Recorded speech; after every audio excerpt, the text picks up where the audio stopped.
The poem The Hill We Climb by Amanda Gorman is considered for banning on grounds I cannot find justification for.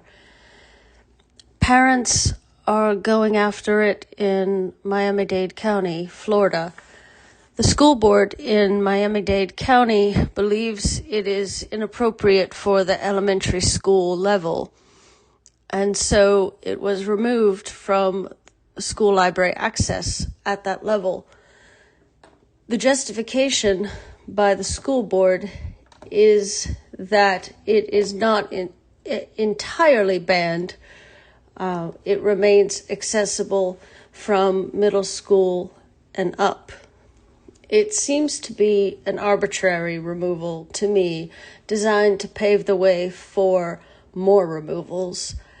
There is nothing neutral about the decision to remove Gorman's poem from any school library where the poem has never been the cause of any traceable harm. If elementary school kids are unable to understand it, that doesn't create a problem in and of itself. There is nothing to prevent parents and teachers from discussing it with the kids, if that is what would be called for. Schools are for learning, after all. We do not ban materials. Merely for being too difficult to understand. What is a school for, if not to explore and unpack a better understanding of the world we all share? In response to the idea that elementary school kids are too young to begin to learn about the world, I have merely another rhetorical question.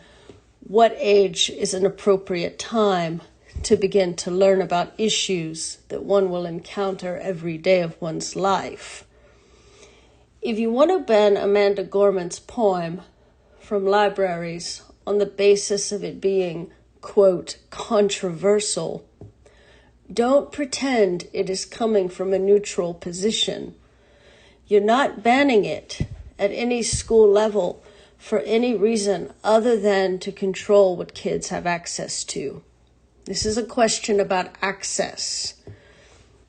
And any decision to restrict access on materials is not a neutral decision. If you don't want kids to read Amanda Gorman's poem, you need to ask yourself why. Are you afraid of it on some ethical ground? Does it hold a message you consider to be dangerous for children? Where is the evidence of this too? I mean, I think we need to back up some of these ideas. Is it something you want to prevent teachers from explaining to kids? Is it because you want to give parents full control of the narrative framework for the kids? I'm asking these questions in order to make us consider the real reason that anyone wants to ban this poem. You've decided that this poem is controversial. Why? Is it because it was read at the inauguration of a president you did not vote for? If that's the reason, you are affirming my suspicion that there is nothing neutral about this decision. You are making a partisan choice, and I hope you would treat the inaugural poem of your president of choice in the same manner.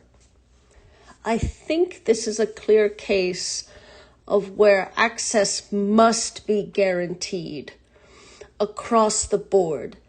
It is a historic poem, read on a historic occasion, and kids ought to be able to read it at the age of their choosing. I don't know any 5-year-olds who are making this reading choice, but I'm sure there are some 10-year-olds who are curious about it. And why should we deny them access to a poem, even if we think they won't understand every word at their current age? So what? Let them misunderstand it at 10. Let them misunderstand it at 13. Let them ask questions. Teach them. Let them learn to think critically, to think at all, to think deeply, and eventually, hopefully, gain some wisdom in the world. Let's remember the words of Emily Knox, a professor of information sciences at the University of Illinois at Urbana-Champaign. She demanded to know, why should we ban a book or a poem or anything merely because a group has decided it's controversial? For whom is it controversial, and why? What is their agenda?